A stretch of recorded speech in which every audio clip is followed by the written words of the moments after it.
तो ठीक है, सबको जय मसीह की। परमेश्वर हम सबको आशीष दे।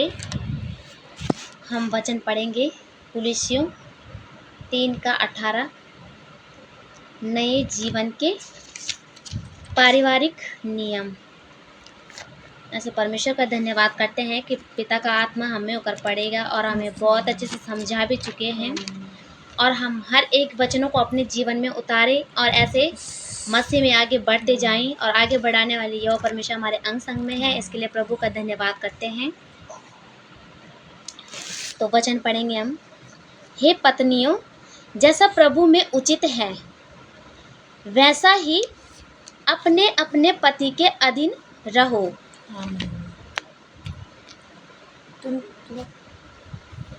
ठीक है, तो सबसे पहले प्रभु यीशु मसीह का धन्यवाद और पिता परमेश्वर का भी धन्यवाद यीशु मसीह के द्वारा। ऐसे परमेश्वर हम सभी को आशीष दे, बहुत आयत के जीवन में आगे बढ़ाए, हम सबको अनंत जीवन का अधिकारी बनाए।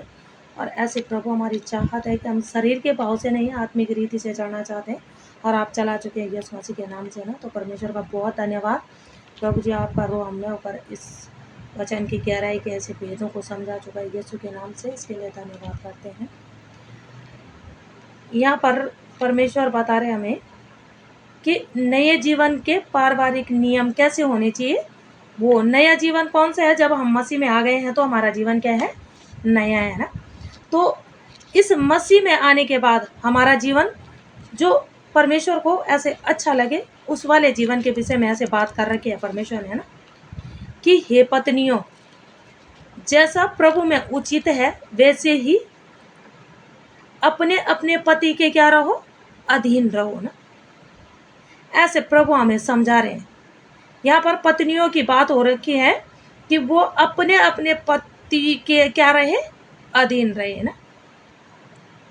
हाँ, हे पत्नियों, हे पतियों, अपनी अपनी पत्नी से प्रेम रखो। हाँ, है ना। और मतलब यहाँ पर तो यहाँ पर पत्नियों को बोला गया है कि अपने पति के अधीन में रहो।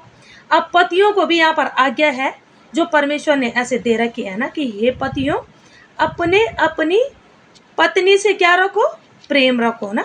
क्योंकि परमेश्वर चाहते हैं कि हम सिर्फ और सिर्फ परमेश्वर की आज्ञा के अनुसार करें, जो परमेश्वर को भाए ना। नए जीवन के पारिवारिक नियम है ये परमेश्वर की ओर से। ऐसे परमेश्वर ने पौलुस जी के द्वारा ऐसे हम सबको समझा रहे हैं ना। और उनसे कठोरता ना करो। और क्या है? पतियों को बोला गया है कि प्रेम से रहो, और क्या? कठोरता ना करो उनसे ना। अपने पत्नियों से क्या ना करो? कठोरता ना करो।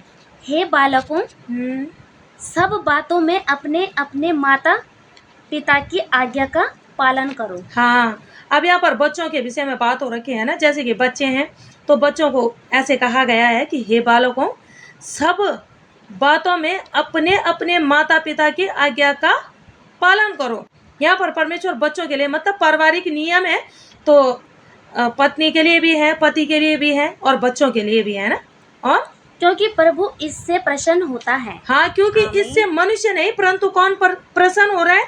प्रभु परमेश्वर प्रसन्न हो रहे हैं ना।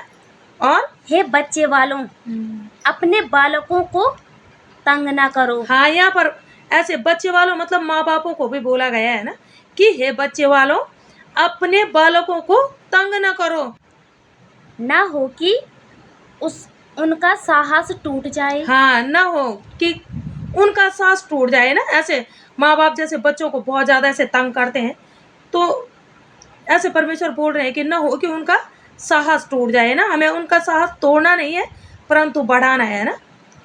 हे सेवकों, जो शरीर के अनुसार तुम्हारे स्वामी हैं, सब बातों में उनकी आज्ञा का पालन करो। हाँ, अब यहाँ पर क्या सेवकों के विषय में भी बात हो रखी है ना, कि हे सेवकों, जो शरीर के अनुसार तुम्हारे स्वामी है ना। अगर घर में कोई काम करने वाला है तो क्या है?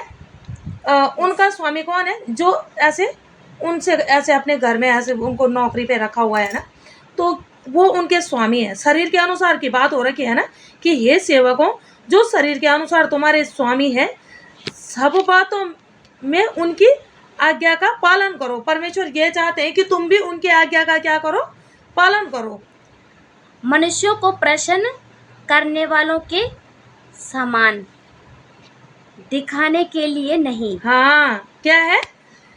मनुष्यों को प्रसन्न करने वालों के समान दिखाने के लिए नहीं करना है हमें ये काम, है ना? ये परमेश्वर हमें बता रहे हैं कि हमें मनुष्यों को दिखाने के लिए नहीं करना है, पर क्या है आगे? परंतु मन की सीधाई और परमेश्वर के भय से, है ना? परंतु मन की सीधाई और परमेश्वर के भय से करना है हमें ये काम। ऐसा नहीं है कि हाँ भाई हम इनको दिखाएं कि इनके सामने हम बहुत अच्छे हैं और पीठ पीछे हमने कुछ और, ऐसा नहीं ना। या मन की सीधाई हमारे अंदर ऐसे होनी चाहिए। ये प्रभु का धन्यवाद है कि परमेश्वर ये चाहते हैं कि हमारा मन इस रीति से रहे ना। जो कुछ तुम करते हो तन मन से करो। जो कुछ तुम करते हो, जो भी हर एक काम के विषय में बोल रहे हैं परमेश्वर ना, कि जो कुछ तुम करते हो कैसे करो? तन मन से करो, यह समझकर कि मनुष्यों के लिए नहीं परंतु प्रभु के लिए करते हो। हाँ, यह समझ कर कि ऐसे मनुष्यों के लिए नहीं कर रहे हम, किसके लिए कर रहे हैं? प्रभु के लिए। ये समझ कर करना है हर एक काम ना, क्योंकि तुम जानते हो कि तुम्हें इस के बदले प्रभु से मीरास मिलेगी। हाँ, क्योंकि तुम जानते हो कि तुम्हें इसके बदले प्रभु में क्या मिलेगी? प्रभु से मीरास मिलेगी हमें ना। तुम प्रभु मसीह की सेवा करते हो। तुम, हमारे विषय में ऐसे बात हो रखी है ना कि तुम क्या करते हो? प्रभु मसीह की सेवा करते हो। क्योंकि जो बुरा करता है, क्योंकि जो बुरा करता है वह अपनी बुराई का फल पाएगा। हाँ, वो किसी और का नहीं ना, अपनी बुराई का फल पाएगा। वहाँ किसी का पक्षपात नहीं, वहाँ किसी का भी पक्षपात नहीं होता है, क्योंकि बिना पक्षपात के परमेश्वर काम करता है। जैसे हम देखते हैं ना कि हाँ भाई हम तो संसार में हैं, तो ये मेरा अपना है, तो इसके विषय में नहीं ये तो बहुत अच्छा है, चाहे हमें पता है कि वो गलत है, लेकिन हम फिर भी क्या बोल रहे हैं? नहीं, ये तो बहुत अच्छा है और ये गलत है, क्योंकि हमने क्या देखा?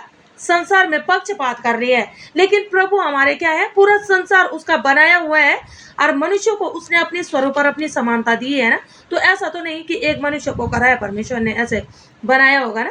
परमेश्वर ने समस्त मनुष्य जाति को बनाया है, तो वो इसलिए पक्षपात नहीं करता है ना।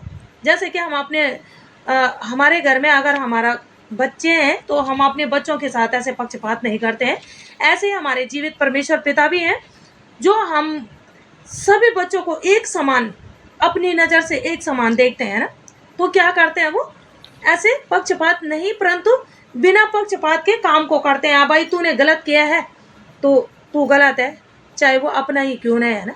इसीलिए तो वो परमेश्वर है, इसीलिए तो वो बोलता है कि मैं मनुष्य नहीं कि झूठ बोलूँ ना। सचमुच परमेश्वर का धन्यवाद है कि परमेश्वर क्या है? हमें हर एक बात में क्या अपनी बातों को ऐसे समझाते हैं ना। तो ठीक है, परमेश्वर का धन्यवाद करते हैं और ऐसे परमेश्वर इस वचन से हमें आशीष दे और हम सब इस वचन को सुनकर अपने जीवनों में उतारें और ऐसे आत्मिकता में बढ़ते जाएं। तो सच में प्रभु का धन्यवाद करते हैं कि हम हर एक वचनों को अपने हृदय रूपी पटिया में लिख छोड़े और आवश्यकता पड़ने पर प्रभु आप हमें याद दिला चुके हैं। इसके लिए परमेश्वर का धन्यवाद करते हैं। आमीन।